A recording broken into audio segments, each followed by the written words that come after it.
Tony Abbott, welcome to 7:30. Nice to be with you. Did speaking at yesterday's rally show a lack of judgment? Speaking at yesterday's rally, I think, was important because they were, by and large, a representative snapshot of Middle Australia. They're understandably angry about the Prime Minister's broken promise and about this carbon tax that will hit their cost of living. I think it's the job of elected representatives to respond appropriately to the voice of the people. Did it show poor judgment to stand in front of a sign that said, "Jew liar, Bob Brown's bitch"? Well, that was a tacky sign and it shouldn't have been there. But it wasn't there when I got up onto the platform, as I understand it, and much as I might regret it, I don't think I can really be held responsible for that. Do you regret it? Well, I do regret it, but look, we can talk all day about tacky placards. I think the important thing is the Prime Minister's carbon tax, what it will do to households, the Prime Minister's broken promise, and what it says about political honesty. And that's your major attack, that this government is based on a lie. But what's your own view on climate change? Well, my own view on climate change, I've said it often enough, is that climate change is real. Mankind makes a contribution. It's important to have a strong and effective policy to deal with it. I believe the Coalition does. Ours is the intelligent way to respond. More trees, better soil, smarter technology. The government's is the stupid way to respond. A great big new tax on everything that will raise people's standard of living and cost jobs, drive them overseas. So the link between man-made carbon dioxide emissions and environmental change is proven? Well, plainly, if you significantly increase the atmospheric carbon dioxide, it will have, all other things being equal, an impact on climate. And last week you said that wasn't the case. Well, as I said, it's real.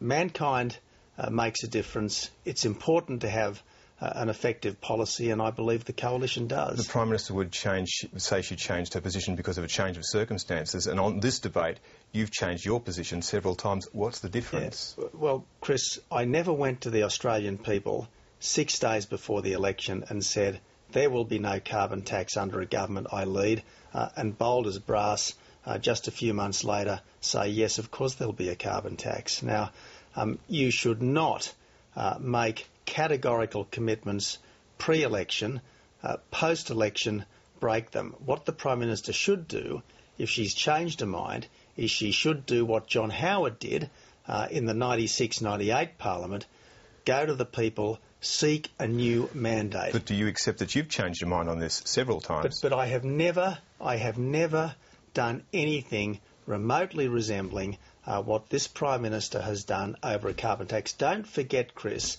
I was saying uphill and down dale during the election, as sure as night follows day, if this government is re-elected, there will be a carbon tax.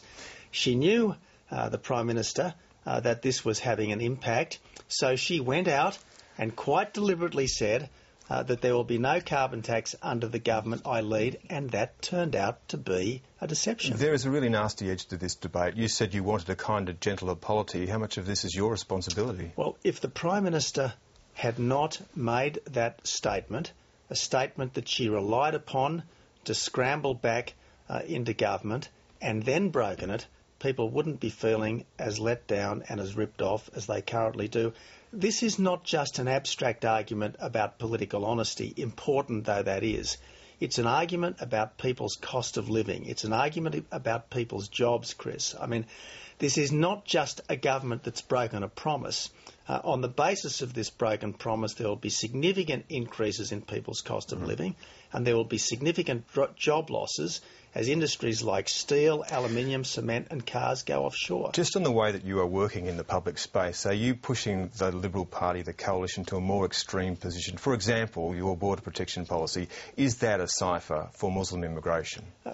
Chris, our border protection policy is an echo of the border protection policy of the Howard government that stopped the boats. But is it also a cipher for Muslim immigration? Of course it's not. Yet there are some members of your caucus who seem to be acting as if it was. And when one member made a statement that he shouldn't have made, I immediately repudiated it, and he had the decency to say, I got it wrong, I'm sorry.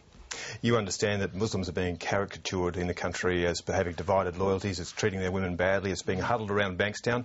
Sound familiar? And some Christians don't do the right thing. That's what they used to say about Catholics, wasn't it? Yep, and the point is that I want everyone in this country to be given a fair go.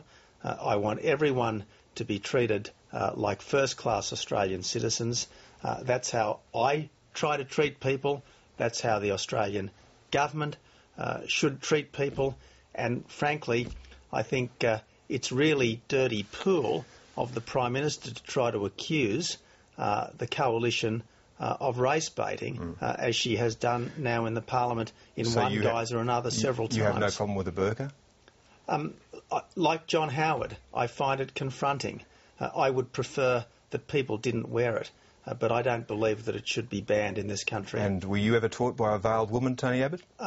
Exactly right. I have written on this subject, Chris. I have gone public and said that given the Christian tradition from which I hail, it would be a bit rich to become too sniffy about Muslim women who would prefer to keep their faces hidden. Now, you have had a meeting with Julia Gillard. What did you discuss? As you know, Chris, I think that things are moving towards a full-blown social crisis in Alice Springs and the towns like Alice around the Territory. The Howard government's intervention has been substantially successful in reducing social dysfunction in the remote communities of the Territory. Some of the problems, though, have moved to the larger towns. That's why I think we do need a new intervention. Now, the Prime Minister, to her credit, has closely studied my letter. She assures me that the government has the matter in hand.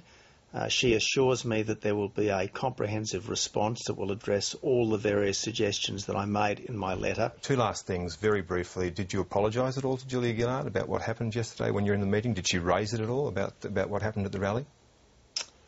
No, she didn't. Look, there is no doubt that the Prime Minister's ministers are trying to make a big song and dance about a few nasty slogans. I really think people should stop being too precious about this, and the Prime Minister, I think, is a tough enough politician who dishes it out to understand that sometimes you've got to take it back. All right, finally and very briefly, a bill passed the lower house today that dealt with politicians' pay. It went through in half an hour. Why can something like that go through so quickly when such large issues remain unresolved? And another bill which was introduced to the Parliament today by the government is a bill to assist the Australian victims of overseas terrorism. And I thank the government for substantially adopting my private member's bill. Tony Abbott, thank you. Thanks.